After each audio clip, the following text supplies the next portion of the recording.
ఊరంతా రంగురంగుల కాషాయం, తెలుపు, పచ్చ జెండాలతో ముస్తాబై ఉంది. లోపల తాతయ్య రాఘవులు తన తెల్లని కుర్తాను నీటుగా సర్దుకుంటున్నారు. ఆయన చేతిలో ఒక చిన్న త్రివర్ణ పతాకం ఉంది. తాతయ్య అభి పరుగెత్తుకుంటూ ఆయన దగ్గరకు వెళ్ళాడు. తాతయ్య, ఈరోజు అందరూ ఎందుకు ఇంత సందడిగా ఉన్నారు?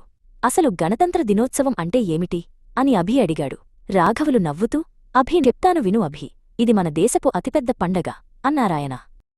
మనకు 1947లో స్వాతంత్ర్యం వచ్చింది.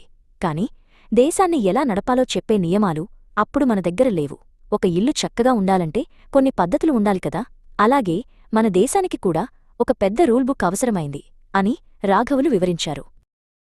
అభి కళ్ళు పెద్దవి చేసి, ఆ రూల్బుక్ ఎవరు రాశారు తాతయ్యా అని అడిగాడు.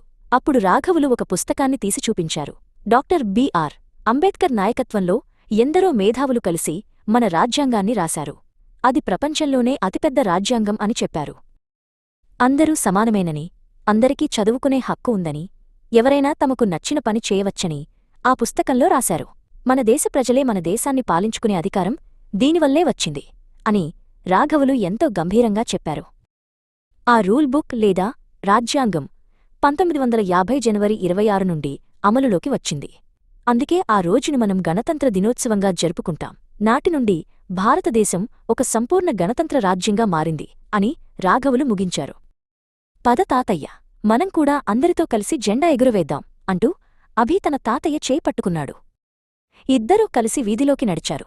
అక్కడ ఊరి ప్రజలందరూ తెల్లని దుస్తులు ధరించి ఒకచోట చేరారు. స్కూల్ మైదానంలో జెండా వందనం జరుగుతోంది. రాఘవులు అభి భుజంపై చేయివేసి, అభి, ఈ జెండా మన స్వేచ్ఛకు, మన హక్కులకు గుర్తు. దీన్ని ఎప్పుడూ గౌరవించాలి అని మెల్లగా చెప్పారు. అభి తన తాతయ్య మాటలను మనసులో నింపుకున్నాడు. జెండా ఎగురుతుంటే అందరూ కలిసి జాతీయ గీతం పాడారు. అభి మరియు రాఘవులు నిటారుగా నిలబడి గర్వంగా సెల్యూట్ చేశారు. జయహో భారత్ అని అభి గట్టిగా అన్నాడు.